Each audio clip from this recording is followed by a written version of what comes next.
একমাত্র আল্লাহই ধনী, আর যারা রয়েছে সবাই ফকির। যেমনকি আল্লাহ তাআলা বলেন, ইয়া আইয়ুহান নাসু আনতুমুল ফুকারাউ ইলাল্লাহ ওয়াল্লাহু হুয়াল গনিয়্যুল হামিদ। হে মানবকুল, হে মানব সকল, তোমরা সবাই ফকির।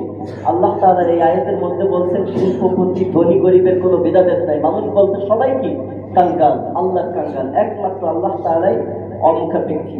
সেই আল্লাহ রাব্বুল আলামিন যিনি আসমান জমিন সবকিছুর মালিক, যিনি একমাত্র ধনী, সবাই যেহেতু তার মুখাপেক্ষী, এই জন্য আসমান থেকে আমাদেরকে রিজিক দেন কে? আল্লাহ। যেটি আল্লাহ তাআলা সূরা সাবার 24 নম্বর আয়াতের মধ্যে বলেন, কুল মাইয়ারযুকুকুম মিনাস সামাওয়াতি ওয়াল আরদ। হে আমার রাসূল, আপনি বলুন আসমান জমিন থেকে তোমাদেরকে রিজিক দেন কে? আল্লাহ নিজেই উত্তর দিচ্ছেন কে? আল্লাহ। সুতরাং সেই আল্লাহ রাব্বুল আলামিনের কৃতজ্ঞতা জ্ঞাপন করছি দিল ভরে, মন ভরে, যে আল্লাহ রাব্বুল আলামিন মানব সৃষ্টির, আসমান জমিন সবকিছু সৃষ্টির 50,000 বছর আগেই আল্লাহ তাআলা সবকিছু রিজিককে লিখে রেখেছেন। বলুন সুবহানাল্লাহ। এবং কৃতজ্ঞতা জ্ঞাপন করছি সেই আল্লাহ রাব্বুল আলামিনের, যিনি আমাদের রিজিকের ফায়সালা আসমানে রেখেছেন। আজকে মানুষের ঈমান আগে ঠিক করতে হবে। মানুষ আজকে রিজিকের ফায়সালা ভাবে চাকরির মধ্যে, রিজিক ভাবে ব্যবসা বাণিজ্যের মধ্যে, কিন্তু এই আকীদা আজকে আমাদের থেকে চলে গিয়েছে। এই ঈমান যে রিজিকের ফায়সালা একমাত্র কোথায় হয়? আসমানে হয়। কে করেন? আসমানওয়ালা করেন। যেটি আল্লাহ তাআলা সূরা আয-যারিয়াতের 22 নম্বর আয়াতের মধ্যে বলেন, অফিস সামাই রিজকুকুম ওয়া মা তুআদুন। আসমান থেকেই তোমাদেরকে রিজিক কি করা হয়? নির্ধারণ করা হয়। আসমানের মধ্যেই রয়েছে তোমার রিজিক। এই জন্য আমাদের দায়িত্ব হলো আল্লাহর ইবাদত করা, আর আল্লাহ তাআলার ইবাদত করলে আল্লাহ তাআলার দায়িত্ব হলো আমাদের রিজিকের ব্যবস্থা করা। যেটি আল্লাহ তাআলা সূরা আয-যারিয়াতের 56 নম্বর আয়াত থেকে 58 নম্বর আয়াত পর্যন্ত বলেছেন, ওমা খালাকতুল জিন্না ওয়াল ইনসা ইল্লা লিয়াবুদুন। আমি মানুষ এবং জিন জাতিকে একমাত্র সৃষ্টি করেছি কিসের জন্য? আমার ইবাদতের জন্য। আমি তাদের কাছে কোনো কি চাই না? রিজিক চাই না। ইন্নাল্লাহা হুয়ার রাজ্জাকু যুল কুওয়াতিল মাতিন। একমাত্র রিজিক দাতা কে? আল্লাহ। মহাপরাক্রমশালী কে? আল্লাহ। সেই আল্লাহ রাব্বুল আলামিন উনি আমাদেরকে কোরআনুল কারীমের মধ্যে সুসংবাদ দিয়ে বলেন, সূরা নাহলের 96 নম্বর আয়াত, মা ইনদাকুম ইয়ানফাদ। হে মানুষেরা, তোমরা যতই অহংকার করো না কেন, যতই টাকা পয়সা গর্ব করো না কেন, তোমাদের কাছে যা রয়েছে এটা একসময় শেষ হয়ে যাবে, কিন্তু আল্লাহর কাছে যেটা রয়েছে এটা কখনো শেষ হবে না। বলুন সুবহানাল্লাহ। আবু যার গিফারী রাদিয়াল্লাহু আনহু থেকে বর্ণিত মুসলিম শরীফের হাদিস, হাদিসে কুদসি, আল্লাহ তাআলা নিজে বান্দাদেরকে ডেকে বলে, ইয়া ইবাদি, হে আমার বান্দারা শুনে রাখো, লাউ আন্না আউওয়ালাকুম ওয়া আখিরাকুম ওয়া ইনসাকুম ওয়া জিন্নাকুম কামু ফি সাঈদিন ওয়াহিদ। তোমাদের যত মানুষ, পূর্ববর্তী পরবর্তী যত মানুষ এবং ইনসান রয়েছে, সবাই যদি একটা মাঠের মধ্যে একত্রিত হয় এবং প্রত্যেকেই যার যার চাহিদা অনুযায়ী আমার কাছে চায়, আমি আল্লাহ প্রত্যেকের চাহিদা মিটিয়ে দিব, কিন্তু আমার রহমত থেকে এতটুকুও কমবে না যতটুকু একটা পাখি বা একটা সুই সমুদ্রের মধ্যে সুই ঢুকানোর পর সুইয়ের মাথায় যতটুকু পানি আসে, আল্লাহ বলেন আমার রহমত থেকে সবার চাহিদা মতো দিলে এতটুকুও কমবে না। বলুন সুবহানাল্লাহ।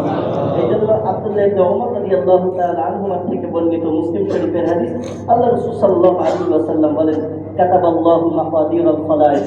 আল্লাহ তাআলা সমস্ত কিছু রিজিক তাকদীর লিখে রেখেছেন আসমান জমিন সৃষ্টির কত বছর আগে?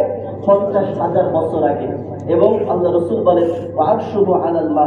যখন আল্লাহ রাব্বুল আলামিনের আরশ ছিল কিসের উপরে? পানির উপরে। আবু উমামা আল বাহিনী রাদিয়াল্লাহু আনহু থেকে বর্ণিত ইবনে মাজাহ শরীফের হাদিস, আল্লাহ রাসূল সাল্লাল্লাহু আলাইহি ওয়াসাল্লাম বলেন, ততক্ষণ পর্যন্ত কোনো জানের মৃত্যু হবে না, কোনো আত্মা মৃত্যুবরণ করবে না, যতক্ষণ না পর্যন্ত তার নির্ধারিত যে সময় রয়েছে এই সময়টা পরিপূর্ণ করে। এরপরে আল্লাহ রাসূল আরো কি বলেন, ওয়াতাস্তাউইবা রিজকাহা। এবং যতক্ষণ না পর্যন্ত তার বাজেটে যতটুকু রিজিক ছিল, যে কয়টা দানা লেখা ছিল, এই রিজিক কমপ্লিট করে এর আগ পর্যন্ত তার মৃত্যু হবে না।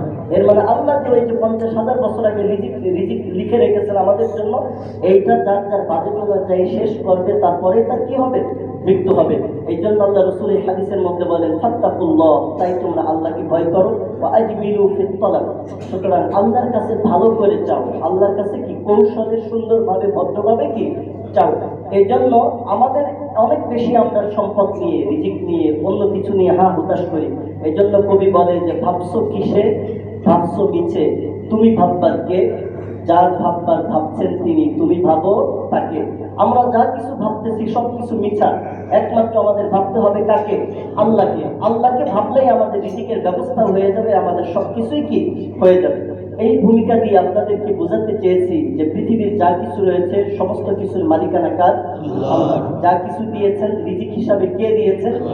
আল্লাহর কাছে ভান্ডারে কোনো কি নেই, কম নেই। এবং প্রত্যেক মানুষের যতটুকু বাজেট রয়েছে খরচ করলে সেটা কি করবে না, কমবে না। এই ভূমিকার মাধ্যমে আমরা একটা জিনিস বুঝলাম, আল্লাহ তাআলার পথে আমরা যদি সদকা করি, দান করি, যাকাত দেই, এই সম্পদ কার?